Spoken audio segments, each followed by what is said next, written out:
Cette nuit, une de ses émissions. Interview de Fred, dit Gaston ou Johannes dans La Résistance, et de Martine, dite Suzette, 21 ans, agente de liaison. Tous deux racontent quelques histoires. Martine a été sauvée d'une arrestation imminente par un journal qu'elle n'a pas pu trouver. Nous allons interviewer aujourd'hui 2 camarades de la Résistance. Et cette interview a un caractère certainement plus sentimental qu'intéressant, car nous ne pouvons encore dévoiler tous les secrets de la Résistance. Nous consacrerons à la Résistance une émission spéciale quotidienne, mais il faut penser que certaines régions du territoire national ne sont pas encore libérées, elles le seront incessamment, que des camarades encore y travaillent, et y travaillent suivant des plans que nous connaissons, suivant des plans que nous-mêmes avons employés ici, et que, évidemment, pour des mesures de sécurité, nous ne pouvons dévoiler.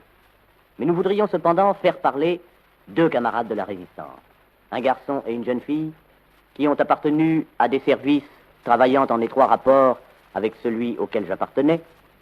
L'un s'appelle Fred. On l'appelait aussi Gaston. On l'a appelé aussi Benoît. Comment vous a-t-on appelé encore? Johannes. Oh, Johannes aussi. C'était l'adjoint de Georges Bidault, président du Conseil national de la Résistance. L'autre est une courrier. Elle s'appelle Martine, de son vrai nom Suzette, et elle va nous raconter tout à l'heure ce qu'elle a fait. L'un et l'autre ont fait un énorme travail. Un travail souterrain, un travail secret, un travail pénible, un travail épuisant. Et c'est d'abord à Gaston que nous allons demander de nous raconter quelques histoires qui, comme je vous le disais tout à l'heure, n'éclaireront personne. Des histoires, je crois que ça n'intéresse pas encore, comme le disait mon ami Sancerre tout à l'heure, ça n'intéresse pas encore la France et les Français, puisqu'ils continuent à se battre. Mais, depuis 2 ans que nous sommes sur cette galère, il me semble tout de même que si nous sommes arrivés jusqu'au bout, ce n'est pas tellement à nous que nous le devons, mais surtout à nos camarades qui sont tombés, à ceux qui ont subi la torture avant d'être déportés en Allemagne et qui n'ont rien dit. Vous avez eu de grosses pertes dans votre service? Dans mon secteur, qui était le secteur protégé par excellence, puisque nous étions dans l'entourage du président du Conseil national de la Résistance, nous avons eu un minimum de 50% de pertes. 50% de nos camarades de la première heure ou de la dernière qui sont tombés, qui sont disparus. Et je pense, tout particulièrement en cette heure, à mes chers amis qui sont en Allemagne, à mon camarade Ducrot, à Duchesne, à Boissier, à Garnier, et encore à nos chers amis Noël, Françoise, qui elles aussi ont subi la torture comme les autres et n'ont rien dit. Naturellement, les noms que vous donnez, de camarades que je connaissais très bien, sont des pseudonymes, sont des noms de guerre. Évidemment. Tout à l'heure, je dois dire que vous m'avez appelé Sancerre, c'est un nom de guerre, mais qui me reste encore. Et votre famille est de où, Gaston? Ma famille est là-bas dans le centre de la France, la famille de ma femme en Normandie. J'ai mes 4 enfants dans le centre de la France, dans une région que je ne sais pas encore si elle est libérée. Mais j'espère bien que si des amis me reconnaissent, ils voudront bien lui dire que nous avons passé les 6 jours de la bataille de Paris, sans perte, sans blessure, avec un peu de fatigue, et c'est tout. En ce moment, tout va bien, c'est le moins qu'on puisse dire. On oublie les fatigues du passé. Mais dites-moi, Fred, combien de fois les voyez-vous, vos enfants et votre femme? Car je me souviens très bien, quand nous étions dans une ville du centre de la France, et que nous travaillions dans des services annexes, vous étiez toujours sur la brèche, on vous voyait toujours, on vous voyait partout, on vous voyait tout le temps. Alors votre vie de famille, elle a certainement dû passer en second plan.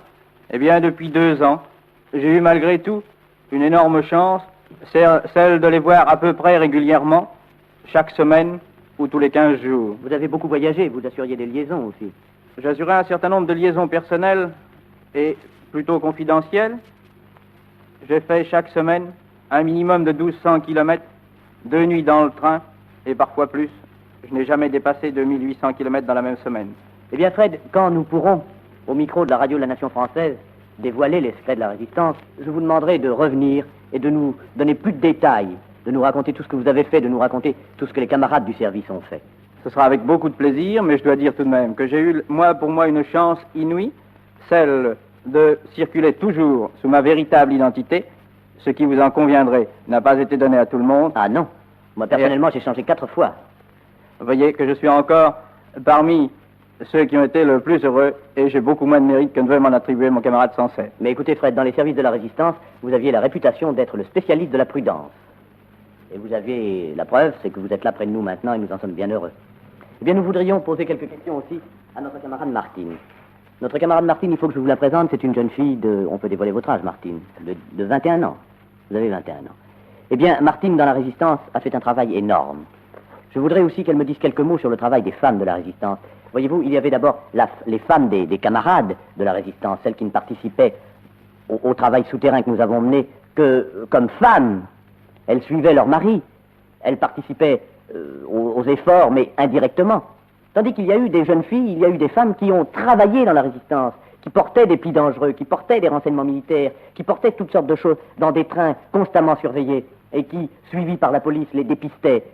Eh bien, Martine est une de celles-là. Martine, comme je vous le disais tout à l'heure, qui s'appelle Suzette, et je voudrais donner ce vrai prénom parce que peut-être sa famille, dont elle est séparée depuis plusieurs semaines, serait peut-être heureuse de savoir qu'elle est là, en bonne santé, que tout va bien. Vous étiez rentrée au service, Martine, à quelle époque à peu près? J'ai commencé il y a plus de 2 ans dans le service social, d'abord. Puis ensuite, j'ai été agent de liaison. Le service social dépannait les camarades et les familles des camarades qui étaient arrêtés. Arrêtés. Mais moi, je vous ai connu quand vous êtes arrivé à un service de liaison. Oui. C'était un travail terrible. Oui. Vous vous preniez toujours avec des plis dangereux dans les poches? À peu près constamment. Et est-ce que vous avez eu des ennuis graves? Plusieurs fois. J'ai eu plusieurs de mes camarades arrêtés. Ensuite, j'ai dû me déplacer, changer de service. Oui, vous êtes allé une fois dans une ville du centre de la France où vous avez été suivi, où il y a eu une histoire terrible. Oui, enfin, j'ai eu mon salut qu'un journal que je devais prendre à la main et que je n'avais pas pu trouver. Je crois que c'est ce qui m'a sauvé. Parce que la police était autour de vous? Oh oui. Eh bien, Martine, je vous dis la même chose que ce que j'ai dit tout à l'heure à Fred. Quand nous ferons nos émissions sur la Résistance, nous consacrerons plus de quelques minutes, nous consacrerons des quarts d'heure quotidiens à chacun des services de la Résistance, et alors il faudra préparer des anecdotes. Nous serons un peu plus éloignés de cette période, nous la verrons avec un certain recul, et alors je pense que vous vous souviendrez de ces jours passés, de ces jours pénibles, mais je crois qu'aujourd'hui, à Paris, vous avez pu avoir votre récompense, comme tous les camarades de la Résistance. Ce que nous regrettons, c'est que les camarades qui ont été déportés, les camarades qui ont été torturés, les camarades qui ont été emprisonnés, n'aient pu assister à cette victoire. C'était l'interview de 2 résistants par Pierre Crénès. Une émission enregistrée et diffusée par la Nation française libérée le 1er septembre 1944.